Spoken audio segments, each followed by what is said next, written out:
সিরিয়ায় বাশার আল আসাদের নাটকীয় পতনে নতুন মেরুকরণ শুরু হয়েছে। আসাদের পতনে যুক্তরাষ্ট্র ইসরায়েলের সঙ্গে ভূমিকা রেখেছে তুরস্ক, এমনটাই দাবি করেছেন ইরানের সর্বোচ্চ নেতা আয়াতুল্লাহ আলী খামেনি। আসাদ সরকারের গুরুত্বপূর্ণ শক্তির জায়গা হিসেবে ইরান এবং রাশিয়াকে বিবেচনা করা হতো। খামেনি ও পুতিনের সমর্থনে 2011 সালের পরও দীর্ঘদিন নিজের ক্ষমতা ধরে রাখতে পেরেছিলেন আসাদ, কিন্তু 2023 সালের অক্টোবরে ফিলিস্তিনিরা ইসরায়েলে হামলা চালালে গাজা যুদ্ধের সূচনা হয়, যা পরবর্তীতে লেবাননেও ছড়িয়ে পড়ে। এই যুদ্ধে যুক্তরাষ্ট্র ইসরায়েলকে অস্ত্র দিয়ে গাজা ও লেবাননের সহিংসতা বাড়িয়ে তুলেছিল বলে অভিযোগ রয়েছে। এতে গাজা ও লেবানন নিয়ে ব্যস্ত হয়ে পড়ে ইরান। তারা বাশার আল আসাদের দিকে নজর দেওয়ার সময় পায়নি।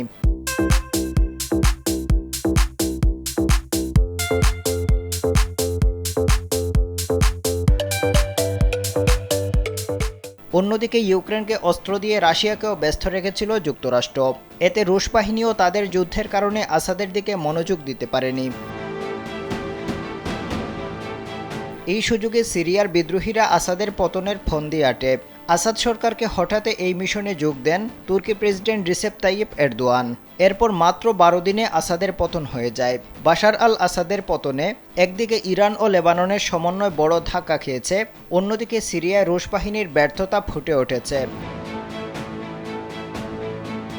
এই অবস্থায় ইরানের সর্বোচ্চ নেতা আয়াতুল্লাহ আলী খামেনি সিরিয়ায় আসাদ সরকারের পতনে যুক্তরাষ্ট্র ও ইসরায়েলকে দায়ী করেন। একই সঙ্গে প্রতিবেশী দেশ তুরস্কের দিকেও অভিযোগের আঙ্গুল তোলেন তিনি। খামেনি বলেন, সিরিয়ায় যা ঘটেছে তা যুক্তরাষ্ট্র ও ইসরায়েলের যৌথ পরিকল্পনার ফল। তুরস্কের দিকে ইঙ্গিত করে ইরানের সর্বোচ্চ নেতা বলেন, সিরিয়ার একটি প্রতিবেশী সরকার স্পষ্টত ভূমিকা রেখেছে, এখনও রাখছে।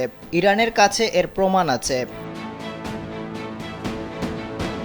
সিরিয়ার পরিবর্তনশীল অবস্থা যুক্তরাষ্ট্র, ইসরায়েল এবং তুরস্কের জন্য পোয়াবারও হলেও ইরান, লেবাননের সঙ্গে বেকায়দায় পড়েছে রাশিয়া।